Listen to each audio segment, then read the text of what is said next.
Medical professionals, what is the stupidest misconception a patient has had about the human body? I still remember reading a Reddit comment from a doctor years ago that they were telling the person they were about to lose a finger. They said the person seemed way too okay with it, so the doctor asked how they were handling it so well, and the person genuinely told them that it won't be too bad because at least fingers grow back. It began a whole slew of comments from other doctors with patients who had the same misconceptions about limb amputations. Oh ha ha ha. Yes, of course I know that human limbs don't regenerate because I am a real human. I was just making a joke. Mom brought newborn to the OR because he keeps making grunting sounds like he can't breathe. No sounds like this during the exam. They ask mom to try having baby latch nurse. She doesn't, baby is fine. Sometime later pages the nurse because he's making noises. They were bowel sounds. Normal bowel sounds. Hilarious, but she was worried. 10/10 good mom. Patient comes to the OR with an infected foot wound and streaking up the leg. Turns out they were walking barefoot on their porch and stepped on some metal scraps. Don't remember what they were from. Patient tried to remove these, but evidently a piece of one broke off in the process and was too deep to see or grasp properly. So they left it in there for over a week. Reasoning was, I thought it would fester out. Patient with seafood allergy presents to her with swollen lips, hives, itchy throat. Provider takes a history asking if the patient could have been exposed to seafood or cross-contamination. Have they eaten new food or at a new establishment? The whole nine. While being treated, patient adamantly denies this. They keep trying to figure out what the allergen could have been because it's a pretty strong reaction. Eventually the patient gets frustrated and admits they ate shrimp pasta, but it can't be from that because he took 2 tablespoons of honey first and it coats things in there. As in, shrimp can somehow not penetrate the magical honey fortress. I'm gonna need to bathe in this honey to ward off COVID. How are you feeling today? Not great. I have a cough that starts from an emotion in my throat and chest. That emotion disturbs me. A bacterial pneumonia. Roommate is a neighborhood spiritual guru. He had a bacterial pneumotion. Nurse here. We work with patients with kidney issues. Our biggest misconception. The product no salt is totally safe to eat. Wrong. No salt is a potassium-based product to mimic salt texture for food, but now puts you into a whole new issue with having high potassium from frequent use, leading to cramping, arrhythmias, and even death. Not a medical professional but a biology teacher. Anyone who has seen a picture of the pituitary gland may understand why I had a student who thought the testicles were in the brain. There are a few times a year where a teacher may have to try and hide their incredulous astonishment at student misconceptions, and I'm ashamed to say I didn't manage it that time. Did you have anything this morning for your fasting blood draw? No, just tea with honey and a glass of orange juice. So basically no, just yes. I ate a brick of Velveeta cheese this morning and I'm having abdominal pain. If I massage my prostate using my wife's dildo, it makes it easier for me to pee. Hop on the second one. My mother, a doctor, volunteered to give a health lecture to high school girls in the South, Arkansas to be precise. During the QA period, when she asked if anyone had questions, a girl asked her if it was true that lemon juice was a good contraceptive option. She didn't understand, so the girl explained that after her boyfriend came inside of her, she would squeeze lemon juice into her vagina to prevent pregnancy from occurring. I wasn't there but can only imagine the look on my mother's face based on the way she reacted to my idiocy throughout my childhood. That was an old school birth control technique. Before we had any pills or modern methods, a sponge soaked in something more acidic like vinegar or wine, tucked up against the cervix so sperm would be killed by the acidic environment. Not just lemon juice directly up the hoo-ha, though that would just cause problems.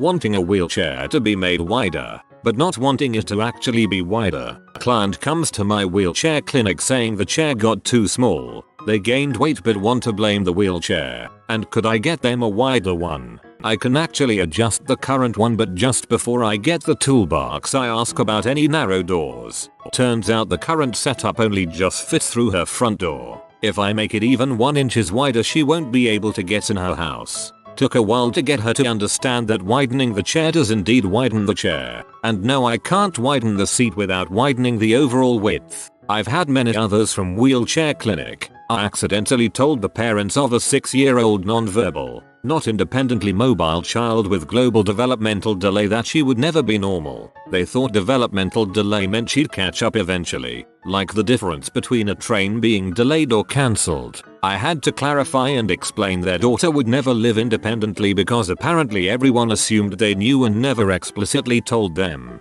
Clients who haven't walked in years but still don't want a wheelchair that will give them independent mobility because that's giving up. They're still determined to walk and in the meantime will rely on being pushed everywhere. I just feel sorry for them. Their lives could be so much better if they accept what they have and let me help. We now keep a mini plastic skeleton in the clinic room so I can explain what bones look like when sitting. It's used regularly with people who just can't understand what the bony parts they can feel under their bum are. I had an amputee kid wondering when his leg would grow back, but he's a kid and can be forgiven for that. Fortunately no adults with the same question yet. I used to use a cane. Foot surgery. Long story. I went on vacation with a bunch of people and there was a guy there with severe back pain. It really restricted what he could do. He told me that using a cane was the sign of a weak spirit. I told him that I was using a cane because I didn't want to screw up my back. He didn't make the connection. I had to explain to a pregnant woman once that the baby is coming out of her vagina. She was almost 6 months pregnant and was horrified. I think she thought all babies were just C-sectioned out. I overheard a guy talking to another at a pregnancy clinic. I just don't get it. She was standing up. The sperm would have just come out. How is she pregnant? And both of them seemed very confused. One person didn't think the stroke they were having was a big deal because they could get some brain transplanted from donors. Right, I couldn't even. There's so many. A load of people on medication and they have no idea what they're taking it for. Oh, do you have any health conditions? No. 10 minutes later I ask, no conditions? No diabetes? Or high blood pressure? Oh yes, I have those. Just, oh lord. Welcome to a tridge with that last one. My pre-med college roommate thought penises retracted inside the abdomen. My favorite teenage patient was asking about birth control and thought you could just wear the NuvaRing on your wrist instead of having to insert it in your vagina. Thankfully we got her on something else. When I was a young boy, I thought clitoris, didn't know yet it has a name, is basically penis, and if you pull it, it becomes a normal penis. I guess it wouldn't work. There was this really sheltered guy I knew who used to ask, which would you rather have, balls that were the size of baseballs or softballs? And we thought it was some weird hypothetical. Turned out no, he had one the size of each. Obviously, dude had some serious medical issues going on. But when we found out, I can only imagine the conversation that guy ended up having with the doctor. I'm a dentist and the thing we get all the time that I hate is parents not caring about their child's decay because they're just baby teeth. Losing baby teeth early causes all sorts of problems aside from the pain and trauma, but in addition to that I often have to explain to parents that the adult teeth that are up at age 6 are meant to last forever. They're always oblivious. Not the dumbest, but most recent. I had a patient who needed a tooth extracted. Young teenage girl. Obviously very sheltered. She was telling me how bad it hurts and I asked her what she takes for pain. I apply a little clove oil to it when it keeps me up at night. I asked if that works and she goes not really. When I told patient and mom to control post-operative pain with ibuprofen and acetaminophen, they looked at me like I had grown a second head. Usually older generation believes that medicine takes a toll on our internal organs. It makes you more sick, they say. That's why when I have extreme headache, I tend to drink medicine in secret because I'll be reprimanded. I remember when I was younger, I had dengue, but it was more than a week before they got me to a hospital because we went to a faith healer quack doctor first. I offered a diabetic a tissue after doing a finger prick to mop the 2 drops of blood on his finger. He looked at me like I was an absolute idiot, said you don't know very much do you, and sucked the blood off his finger. Then spent the next 5 minutes educating me that because he was a diabetic, He needed all the blood he had. Therefore he needed to put it back into his body rather than wasting it by putting it on a tissue. He was under the impression that if he just drank his blood it would go straight back into circulation. Oof, the blatantly wrong lectures are the worst.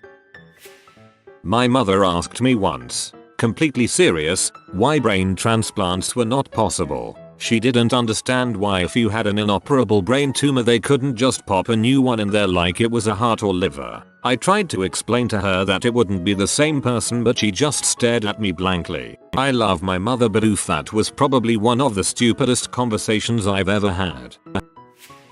Previous medic here, but I don't have any sugar in my house. I'm type 1 and trying to lose weight on the keto diet. I'm drinking only water and not eating for 30 days to detox my liver and kidneys, said the perfectly healthy 25-year-old, also a medic. Oh, my daughter has croup, so I just sliced up some onions and put them in her socks for her to wear to bed. Oh yeah, that'll do it. Angry son of a COPD patient. Set my mom's oxygen higher. If you set IT higher she won't have COPD. I had to explain to a patient's dad that his son's heart was at risk due to fluid inside the pericardial sac. We call it a pericardial tamponade. That man flat out refused to believe that human hearts have a membrane around them because he had dissected a sheep heart in high school and never saw no sac. Former EMT, if I have to tell one more person that nothing will detox you but your liver and kidneys, not some dang concoction you drink. Well, I had one girl that really thought if she had sex in the shower she could not get pregnant because all the sperm must fall out and go down the drain. Her boyfriend had been convinced as well. They did, indeed, end up pregnant. There had been a lot of stand-up shower sex. I caught a patient drinking his own urine once. He thought it would help heal him. Somehow, I have never looked at a water pitcher the same way, and I always check to make sure it's water. The one is about a nurse. I had to help another nurse put a Foley catheter in, a sterile tube that drains urine from the bladder. She, new nurse, had been trying to put the catheter into the patient's clit. Needless to say, the nurse was confused and the patient was confused as well. When I put the catheter into her urethra, obviously not her clit, it felt much worse for the patient than what had previously been going on. That last one. I'm a woman, and up until high school, I honestly thought that women peed out of their clitoris because, in my mind, the clitoris was just a smaller version of a penis. I once administered a certain type of breathing test to a 58-year-old female patient who worked at a manufacturing plant on 8-hour shifts. In self-reporting her smoking history, she told me she smoked up to 8 packs of cigarettes a day. I think her misconception was that she was going to live forever. How the frick do you even do that?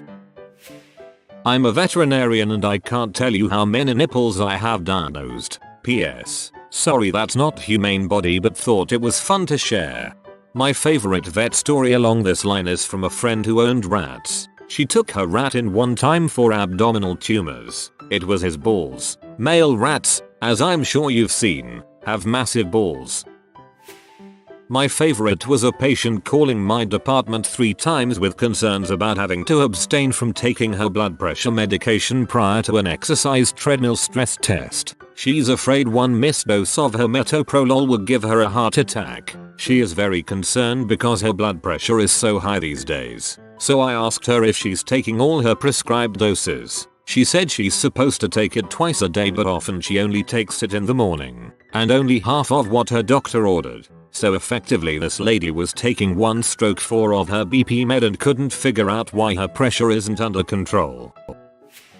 I've had a few good ones, but the funniest actually happened during my first year of college studying PT. Someone raised their hand in A&P early on in learning about muscles, their attachments, actions, and innervations. She asked why humans don't have meat like cows, pigs, and other edible animals. Prof stalled for a second holding it together, then asked if anyone else was wondering about this. Roughly a third of the class, perhaps 20 people, raised their hands. She spent the next few minutes explaining, convincing people that muscles are in fact the meat. It was hilarious.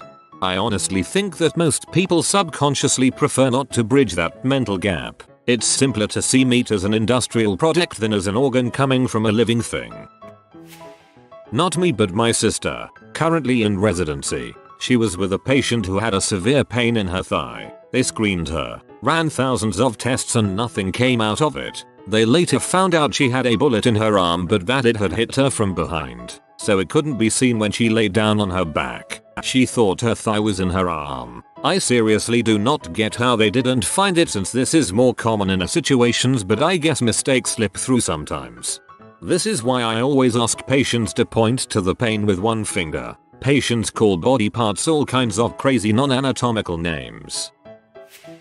I had breast reduction surgery. My husband went to the pre-op with me. The doctor was explaining the surgery and mentioned they would remove my nipples. My husband asked where they were going to get new ones from. 12 years later and we joke about wondering where the nipple locker is.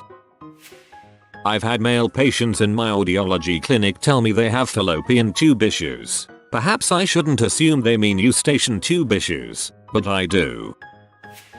I'm in the mental health field, but I met with a client who was worried that if their relative had a heart transplant, would the relative still love and remember them? The logic being that the feeling of love lives in the heart. Hallmark cards from heck. Not a medical professional, but I have a major medical condition that can damage the lungs. If one is having a flare of said disease, a great big warning sign is coughing up blood. So, every single doctor I see, no matter the speciality, asks if I've coughed up blood. I finally asked one time who in their right mind doesn't call the doctor or 911 if they are coughing up blood. The doctor looks at me and says a whole lot of people. I did work in care management for medical insurance. One day I was doing paperwork and the care coordinator next to me busted out laughing. When I asked why, she said that the man who was on the phone with had just had quadruple bypass and was on his way home from a month-long stay. He was calling to coordinate his cardiac rehab. While on the phone with her, he was ordering his 20-piece from KFC. She said, "You have to laugh or you will just hate the world."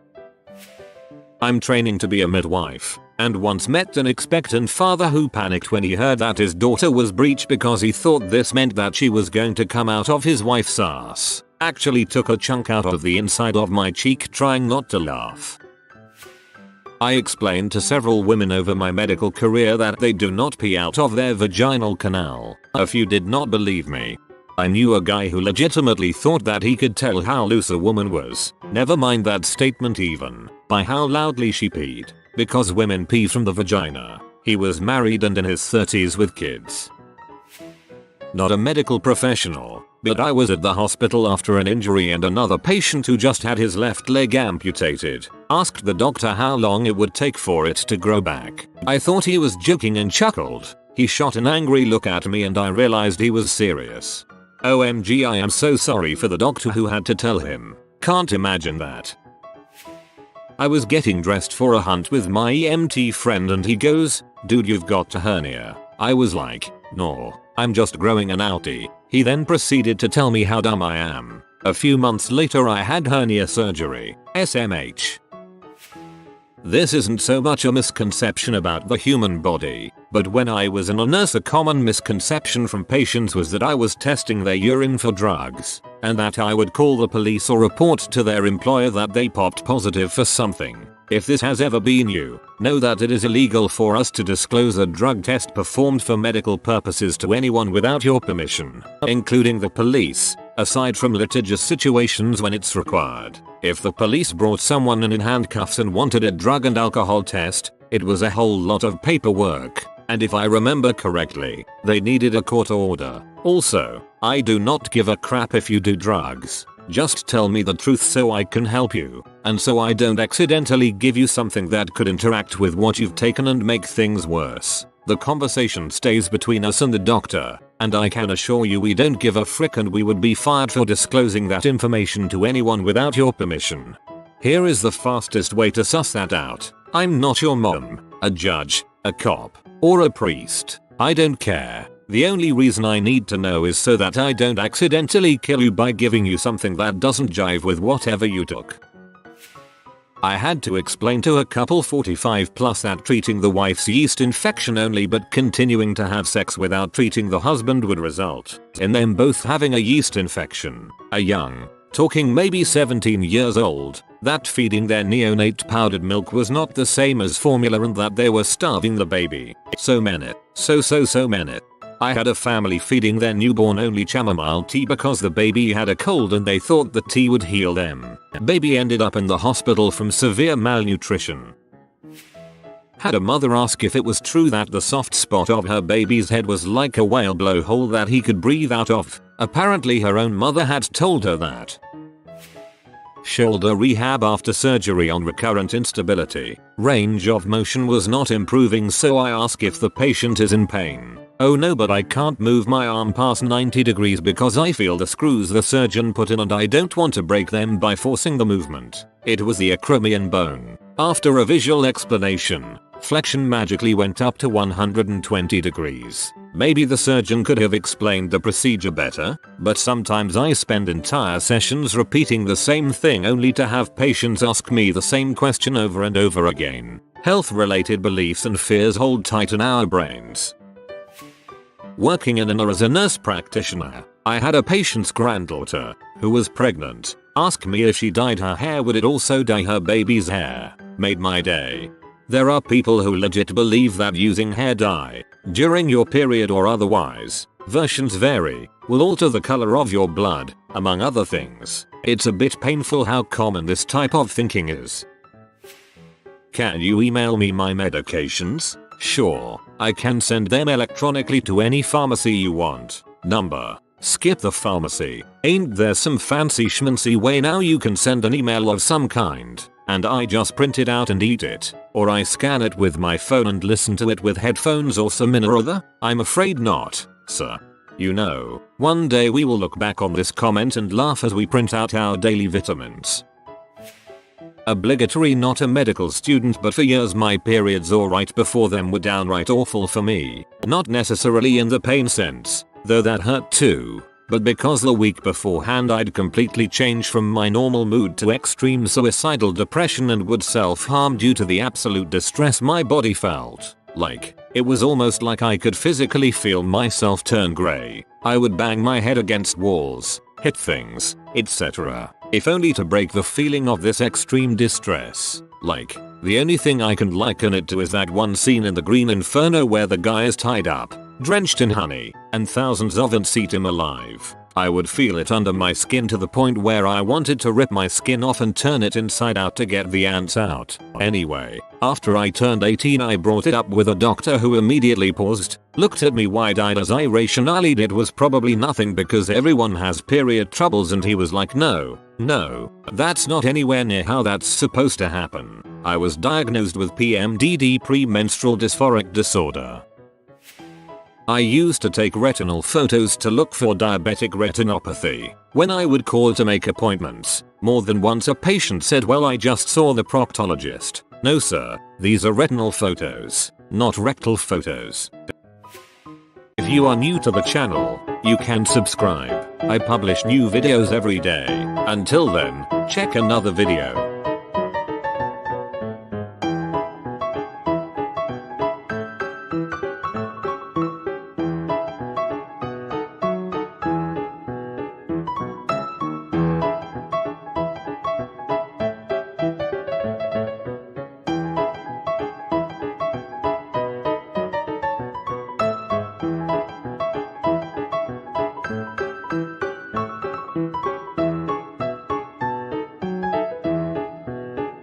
Bye for now.